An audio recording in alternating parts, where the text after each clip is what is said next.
3 verse 1 ehona me no didi nkomo Yohane asenka wojeme so amepe amen amen oso nyankopon ni abai John the Baptist evangelist or say prophet ya obeyi Yesu Kristo Nazareth ni na kire botani nyina ni sa enipa be hura agenkwa yes odi ase enti something like us so the na John eyi Yesu akire no so na twa se preacher bia osofo bia nso wosu yi Yesu Kristo kire anya we image ena nipa hia what is here so obeyi hu akire no ti asem ni so for kwase wi anyankwa na mom Christ Jesus amen you know konkro combined ni Yesu Kristo ayade ya bai akire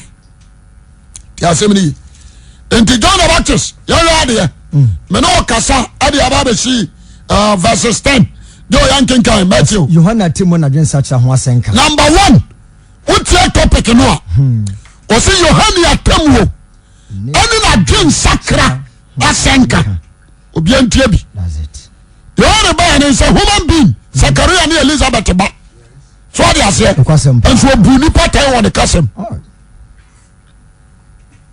obuni patai I won the kasem o ka say the boy ni say one sakra obekọ jem okay so they are say when you are born for ten okay ni pa nim o da bi kura no otwa o madapa ti asem ni enti so kasa so obi so we nipa we Yesu no bu atai we nyame o kan sa the moment you just say jama monye no o dey pass na ko na bo na Yesu wi abenya nkwa onyankwa enti asenka na ye kan ya tamuo odi ma wiase amen o ya tamuo di ma wiase amen o di ase enti sakralagai na o kra nyankwa enu ni adi titru what do you say amen amen fine John the Baptist tieniye number 1 wanye millionaire ansa no di Kristo ho adanse onye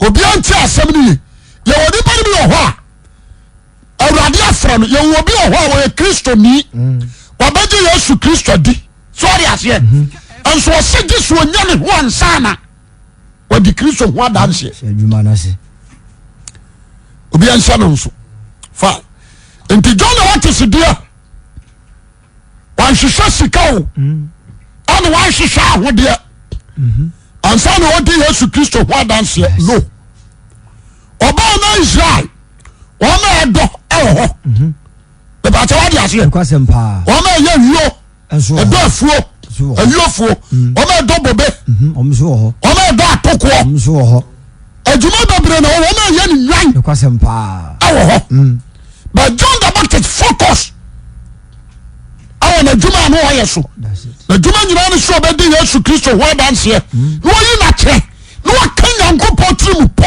akire nipa amen that's all amen wa hwehwe ahode dabio wa hwehwe sika dabi wa mpawi asene mu nioma enti no different amen amen enti John the Baptist kasa bi so abodam do yankenkai osina enanum Yohane suboni babeka asem yudi asese yudi asese samon sakra madwen na oso ahini na ben oso ahini aban na we do D5 Isaac na just asase so ahini na agu odi asase so ahini o agu anana na sante hini die ana anya ya kan say mama de no ana say akufu adu die nya no asem yes okasa asase so ahini a is talking about the Satan why a prince of this world what I say we are sin on na di so and to me Jesus buy no na obeye ntuma gu Satan ahini ebesinagu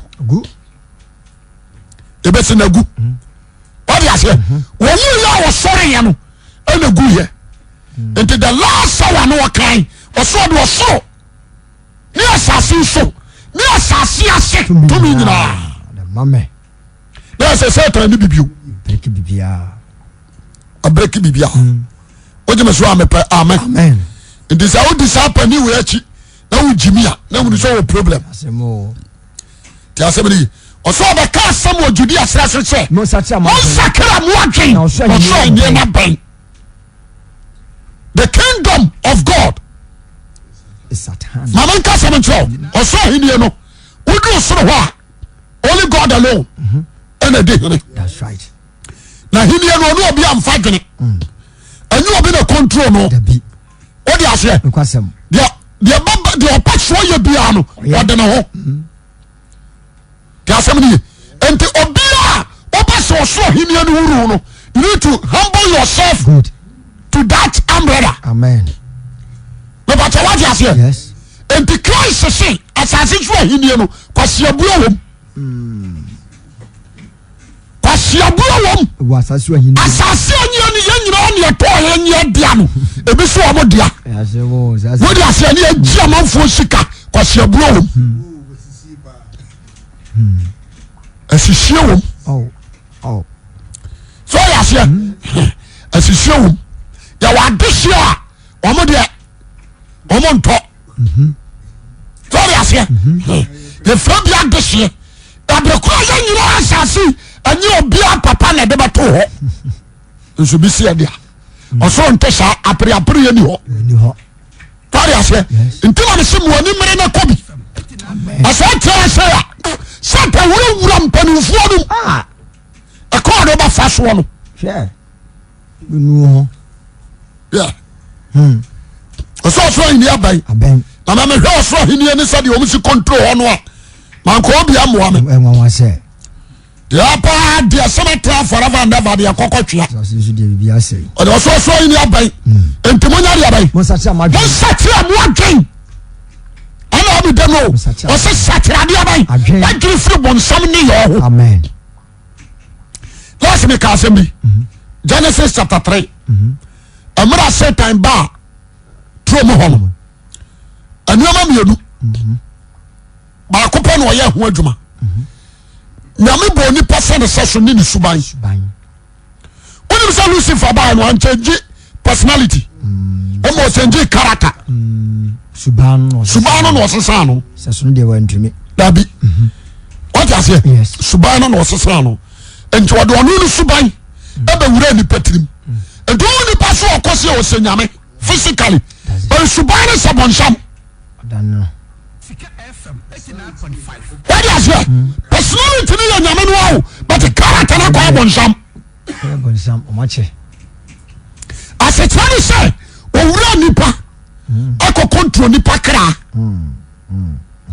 so ya say enti nipa tirimu adwene nyina ya bone according to Genesis. That's right. Genesis chapter 6. What are you kan ho? 1. Osinipa ne bone. What are obiantia bio? Ne nipa fra se do so asase so.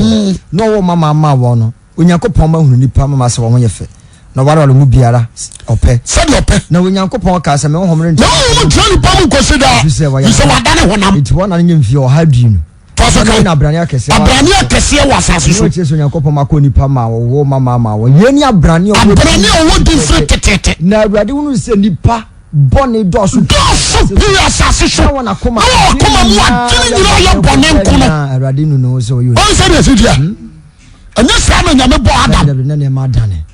But a more Satan ya kwa wura ni mu pa no. Nipa koma mu adwene ne na adwene mu nyina ba ye bone. So ya say. Enti the John the Baptist abo da wura samon sakra mu adwene say. I was saying nipa yi na adwene e free Satan so. That's it. Amen. Amen. What you say? Na do adwene ko si Kristo so. Pa. Ojeme so amen. Amen. The moment ya Satan wuru nipa bia no adwama mo ba fawo. Galatians 5:19. Do kan ebegura. Galatians chapter 5. So nya dane honam pe Satan ebegura. Pa. Galatians 5 verse 19. Was honam nwuma. What nya dane honam pe. Na wade o mo so start say eniwachi. Antra mu. Jo o atem asem na se. To aso kai. Was na de fini pasumba na honam nwuma de adi pefe. Eni adwama. Adwama. Efindi yo. Ni nyira Satan product. Yes. Sa no adwuma. Ani o Satan e produce bi no. That's right. Efi akohwie abosonsom adutuo enti obi osom bosom bia no oye adwuma ma bonsam munsa sa de nanso obi o bow down to bosom konfuo no oye adwuma ma bonsam 89.5 tiasemini ya ba beka ya kura ya nim Yesu na sanya onko na akan wakapa obi kura ba ye wo ax yes na kura tia me ba kasa obi kura ba ye wo ax anzu nim no what is it school adman call no was me nim Yesu na me nim Paul enti so obi tia sei no ya bosomfo no so nim Yesu anya wanwa sa obeka wo so ya se was me nim Yesu na me nim Paul enti so wo so nim Yesu a obi anka hwe but who sanya Yesu nyuma na woye bosomsom obi a kom bia no anya Yesu Kristo chidini bonsam bonsam agent the produce ni bi no oye juma ma bonsam that's it what do you say into the product of Satan good she said no so o sa bosomsom adutuo otan akayo ahoya abufuo apere kunsun papa mu titan sabro bone ni de asabro agorobone boxing ni de tete sa anka se nyame na ma hoden so me mu obi ma no simtu 89.5 esi madwuma no bonsam nyuma obi esi madwuma boxing sorry I say wrestling kickboxing le mafun ko what I say nkwasiasam ebe na make catch on a product of Satan oba catch us say na ebi agro odi agro bo obi mu mpra so what I say fine enti what the signs should buy when you know but say ni potim afani pa nya de nyame pa ya urade pa no eni pa ntimi nye tasemni Holy Spirit ba ya no and obey the character of God and also 22 ho o say ho ba no odo anije asundue abojechare ayemye papa yo jidie ojo ani dawo o say so am pa amen Holy Spirit ba ya no and also be nyame suban good adetre and to John about to say one sakra mo again because ni potrim wasem ni na koma mu nyina ya bone. That is why after about the boy Hebel. So I say that is why I call your friend say Absalom. I told the papa sister. That is why Amnon Erepunia. Oh Tama. That is why Judah Akofa Nasi. Yes. What I say? That is why Lord to Mo. Woman papa son me and Kwadam you repu almost die. Because the Satan pulled to Yasi. When you say Satan be here for 4,000 years. When we Yasi 4,000 years. Of any pagina, of any pakuma, when you watch David, or him we are Satan to me a cassatron. A winning. But I don't cry the young why you want him. Young Solomon would demotion. What I say? And to John about this Bayam. The Kaaba who is a nipa dream is satanic minded.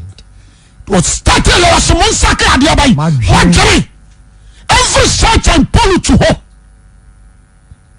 So the Satan and I could so we. The Akoswano. When you say a Freemason for the woman, and yes, it's corner. They say, oh, I'm test homosexual. The person about joining you. Occult, the person about joining you. What I say, Satan turning tabamu. Because when one person who is on the black idea by Etia. Until a Cajun sacrasem, and the Trenipa. The Cajun sacrasem Trenipa. That be a case of being preaching prosperity. No, why you Juma the most Satan? One person in public who in me. Tassamani. Until Unim, Satan Bayon. I do ultimate capture the character, yes.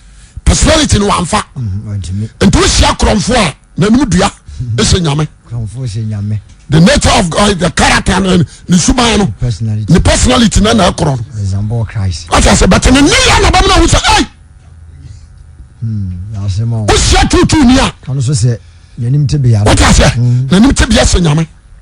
The image. Wo sia konfo a okoronfo owudini. So what I say? Yes, also create the image. Okra the image of God. That's right. But the character and the behavior. Oh, and na dane no. So what I say? And no da wo na ya bo sensei. Oje me so amepa. Amen. Amen. Nibusaw. Se si a wo training. O se wan. Oni se so ko gira. Ba bi ka se mo amwa nyina mo ya bonsa ma wo ne wo beko. Eh ya sembaba. Ba obi se hwa na ye nyankopon ba obi abepeja ne nsa. So ya se. O ka se na hwa na ba me. It is true. Na hwa suba na ukura. Hwa suba e na kura wo. Ana ba mo huru stay ba bia wo gira. Yes. Enti John the Baptist gira odi o se mo sakra mo agen. No so hini ayade abai. Tasemri eni ba hi agen sakra o. Enya ntoma, enya ka. Enya wi asibi bia so tiam ya. Wo ma tiam kumase 1990 tiam kumase ha no. Still me da so ka agen sakra sem. What I say? Enti da bia me ka say John the Baptist were a very good preacher. We a very good preacher. One man bass as you know, be no preacher channel. Obi ho. One that me yi Christo chire. Yes. When you are John Kwani ya ba chire. E chire. One me you ya si antro. One me church so nya ho. So there ayi what is like. What about no money so from penfo yi. Don't come no chire no. What I say? TDJs a preacher try how to win a just me show one na me kra wera ho. Or brony, but so be carry repentance. Okay. So Joel Weston back at your sakra wagen. Verse of encouragement. Christian. What I say, the political boni now sending cry. Motivational speaker. I'm not against him, but I want to tell the truth. What I say, since you know your own session, I did again here and the preaching of John the Baptist. That's it. The preaching of what? John the Baptist, you see, Christ already about it's a right. You're trying to man. Amen. You're trying to radical. Any lawyer, you're on pay. I really bring your way and you see, come on, you preach. Would the other buff, who be trying to buff, would the other changing, who be trying to change, and then to so do the near dark age me. There, your home crata. 89.5. You pay every day when you pay one money. Yes. Obi jari ba tra so dam and so a Christian you. What I say? A so dam one was so church no. Man who Jesus Christ, or who different character of Satan and different character of God. Amen. They be do ha. Dia kaya nansi sem. Asem. Yo, yanko Matthew no. Osna oyiri do di fa Isaiah kan ho asem say obi ni tie mesra so say okoti kenkai mu se rade kwan what I say rade dia bai kwan oba fashion siesie man atem point ne man atem point and Yohana yifra yoma nwi ntoma na bi no fra Holland na so Yohana yifra yoma na o makoto kente obonwire so na Yohana yifra yoma nwi ntoma edio no se suit yoma nwi ntoma ni fra no political suit Yohana no fra yoma nwi ntoma no se balis shoe Ezuna Yohana ifra yoma nwi ntoma also tiasewuri o wo se anso opeso chese John the Baptist no na atade ehya no yoma nwi ntoma no de aye ntoma ne fra no na ma boss obonase ana woma bosso obonase ne na aduane ni ntutu mene wani fufu wani mo wani de ahuo chocolate wani bita ya kana say we banku wanko ho kwani na aduane what you say ana cake any meat pie wani bita wani fried rice tambia no ntutu ne wo na aduane ana aduane o wan complain so da wan ka so safro no tell say wan complain da wan kan so safro no because say o ti asumni John the Baptist show every day and night o be Christ ho dance here o mention Bible ni so be Chinese kada ana mention Bible ni so ni say no wa kan so ha wa mi bi da what I say wan hwehwe sika wan hwehwe dan wan hwehwe hodie na mo yi Yesu Christ try Israel But look at the pastors now. Look at the prophets now. What I say? They are chasing money. What I say? Ready? I can say. Obi ni mochre. Ready? Upon bo mochre. Ready? I can say. Asante ma abofo mochre. Abosom. Ready? Mochre. What I say? They are chasing money. And you see a Yesu Christ at you. What many sense I say? You can insult me. I will capture you. Because I rather was some young one. That's right. What you say? No, I don't pump I swear. I was seeing you Christ today. What you say? Amen. Amen. What you say? Share a smartphone. Always you use it. I put your check acts, the whole acts. I'm put it beyond what you use one check. Omi Yesu Kristo tire because on konkro no mo affiliation and on konkro ba so be di Kristo ho dia ban adanse enti oni Kristo tire onyine ho ntire Petro onyine ho ntire da Peter James Andrews Bartholomew Philip omo bia nyom ho ntire ye Kristo tire enti John the Baptist be di Yesu tire mi bu sa sofo what's your business for Charlie? When I'm Kroma, ya boom din. You boom din. With you, Kroma. Central Market to the body bar. Would you dinner pioneer man? Another cut one. Dinner pie. Oh, be no quan. Sir, about 4 Krum, I don't quite the pie. Then I catch them say, dear cockra. None of the pan tomatoes. What I say? The person will tell me the tea. I'm not against you, mental. Then the person who say, I am a Christian. Would you have John the Baptist, dear? Amen. I was here promote to the non-Jesus Christ. Amen. No, we are seeing Sergeant Konya Bako pray only Jesus. You can't compare Muhammad to Christ. You can't compare Gatamabuda to Christ. You can't compare Confucius to Christ. What do you say? Yes. C.T. Hozel, you can't compare him to Christ. No. He's a human being. Well, we were proud. Yes, you know, I'm sorry. But only Christ. Amen. What do you say? Amen. Amen. When the we here, nobody could do a sorry. Lazarus, we and yes, the could do a Lazarus. Amen. Amen. But Jesus, we are Obian could just say yes, sorry. Noir. Was no whole question, Madame Clapo. I'm sorry, who question me five.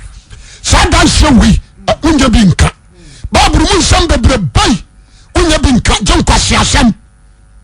And a behume, and a Barbara history. I must say, I are calling a kind. Troublesome. What's a Bible story? Me tell you, I'm going to Jimmy. I tell you, no, that guy is a foolish guy. Why you stupid? Why are you telling me it's a Bible history? Me tell you, no, this guy will go too far.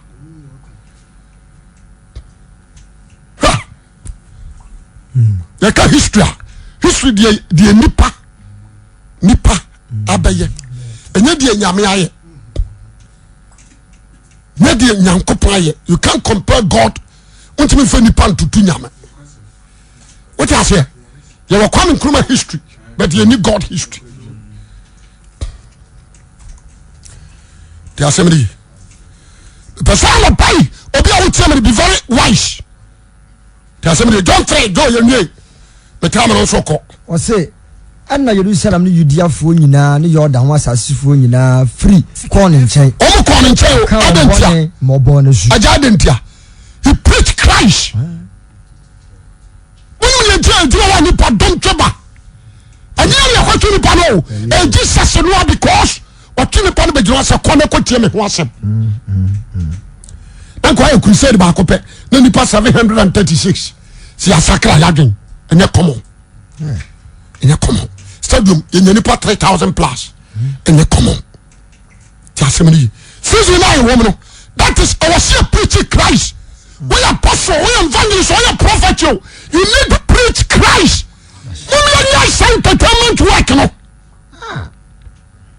What do you say? Who are dancing with you? Some fires who are dancing in Kwasasem. Brahma, why you walk was here? Mama Bramu nsuo ehye wo tirim wabodam wantimi amane Christ wantimi amfa Jesus amobi o manisuo abanti awo tiama na pai okoya no ya ma wodi ai otimi nya oil wajimi papa watimi akwasore wanya Jesus konya oil okonya oil 89.5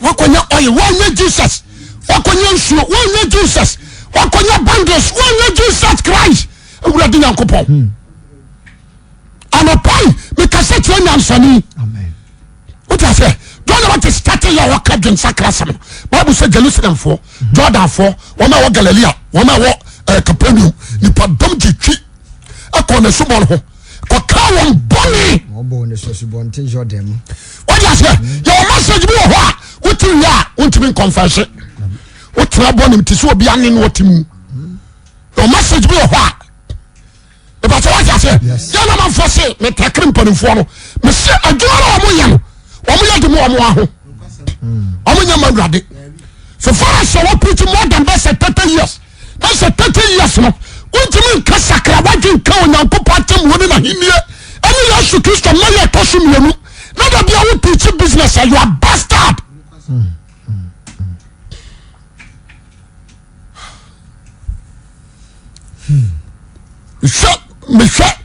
John the Baptist you were futuo futuo you too send the public who Christ yes you on Christ you send the pon Christ so better urade mu yi what I say you fa wi ase no me se ni pen kura awo no benya bi sika no benya bi akwantu no braba so ho sere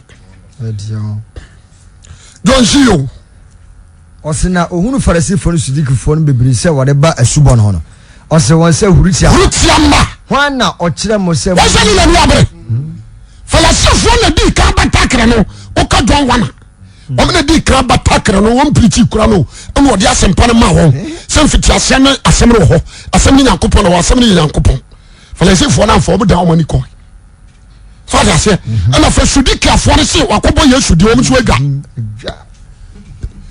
afa wakasa ya do babilo afa no mu nyina di mirika ba no so mu yehuru tiama it's talking about the satanic sons and daughters satanic sons and what daughters it's in tiama when I catch them say mu nyane fra bufushi abam abufu bay the last hour the last judgment and what some na no kan don't want to say and I'm sure bank managers me sure treasurers me sure cashiers me sure woman bra boni address ya de tete bank ya me sure plus for ma na just so anya government work ye masa you know kra ho you need Christ amen you need Jesus Christ amen. You need repentance amen me sure picture for na me sure order for na me sure customs me sure soldiers obo oba wachinchim na no nyi wasiama na nufa no echia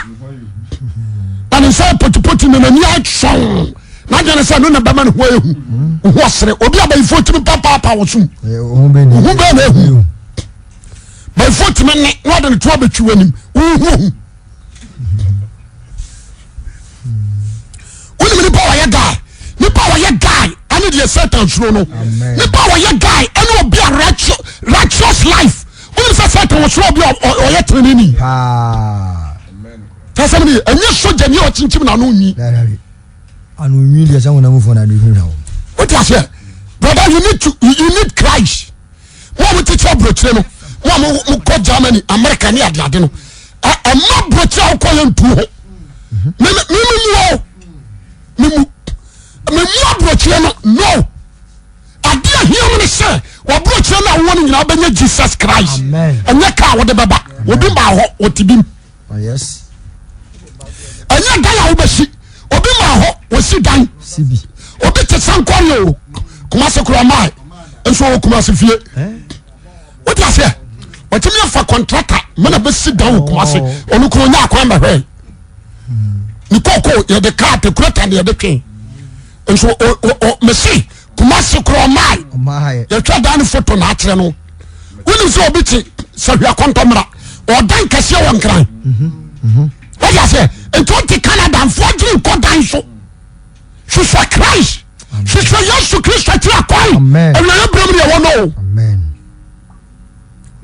so se huri tiama wana se mo se mo nan fra bufuhia eba no na se John the Baptist kura huni se dabi eja bi ba ya ban ebeba Yesu Kristo wuwie na okono oba odija na eba to se huri tiama se na ko se wuya na kasa na se huri tiama kebaka na kwa no yanka so mu ya de odidi atam ya sirusika osofo nkasa asam na nkyerɛ se ni baabrum aya Bible no so se mfa bi nka ho ne yanyi bi nso nya de emfirim de ya twere ne ya twere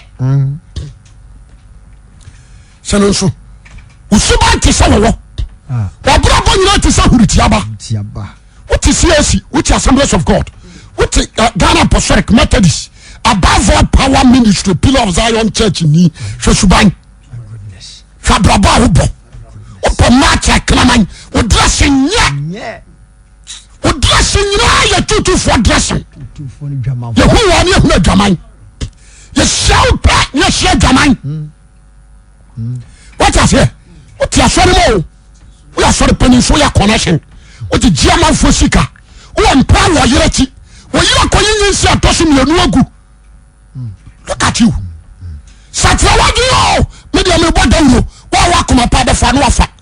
Odi ase o se nhuritiama. When na sem nyane fra bu fuhia yi mu. Ene mo nso aba fata. Ene so aba afata bi aba. Adwensa kira. Yes. Afana ma unse say John chapter what is say 15 no. Yes so me ni bobe no. Bobe. Na ma janu okuafo. Na me ma biara anso aba no. Say nya ba keke.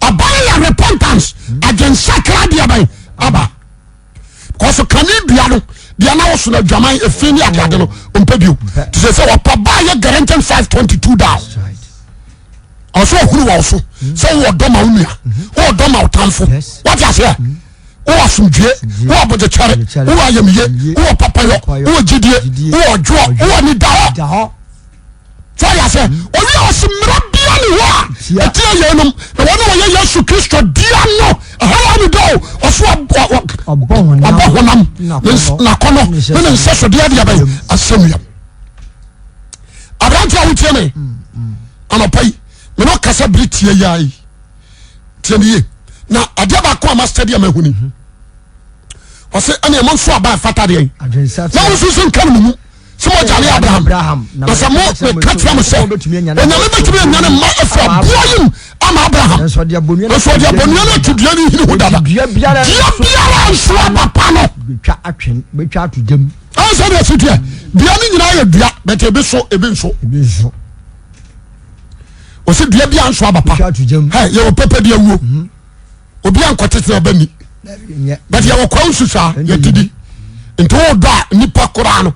O da udu kwa nsusu ahwa do ado ati ase ye wo onyero ene ye wasawa obi a woni masawa bia hunu se edidi anka edidi abrobe so ali ase fine enti nya da kura wonum ye odede enti udu ho anu ado ho teni ye odi ball ene ye bete kusie kura wi a wontimi nwene nam enwono ye ati ase be di ball ye no abore tenkate di ball the person badima wutie me no ababa na wo so wo se ene munsusu nkan mu musamo jani Abraham wo se mu suma ja Abraham is talking about the faith. Abraham is the father of faith. Into was suma Abraham nyese kokoto sorry Abraham sum gidie no waka gidie no is talking about Christ. That's right. Was gidie nyama ye no odi esemrase na amra ne ye yonfo na return gidie ababa no kwan na gidie no nya bani na so no yonfo na so bio. Who is faith? Faith is Christ. The person of pai amna me deba no si mo jansane mfa mobra. Amen. Satra wadu what you are dwuna batrim ana ba mo hu di sa me ya bonsam dia ana me ye nyame dia. So dwuna about. You may say amen. Amen. Don't look and show tons for karababa. Okay. Obi cartons no baby who agena ya dia. Wa karababa o jina so dem na need do baby to so. Rababa no fan won adwene. Adwena about him. Tasemni abrantia me kamfo Yesu amaw. Amen. Onani asase awieye nyankopon. Ono hu ya no sore ye. Na nim na tijam foforo ni ho. Ma bia mfa nyame fo nyame kankan bi and compare Christ. ma bosomfo kawma no ntom what you say yes ma hindifo kawma no ntom ya wo wiase agyenko ba ko pe on Jesus Christ whether like it or not what you say won't you is Christ no me sha yo bompai me sha woni manyam pagya odin konkron awo wonsema wo de adom ye ne dai awade boy ne ntumi fe wonto wasem so ye tumi aso aba fata adwen sacha ne akaya fra wona nyankwa ne manyam kawdi so afa ba mayi atan amen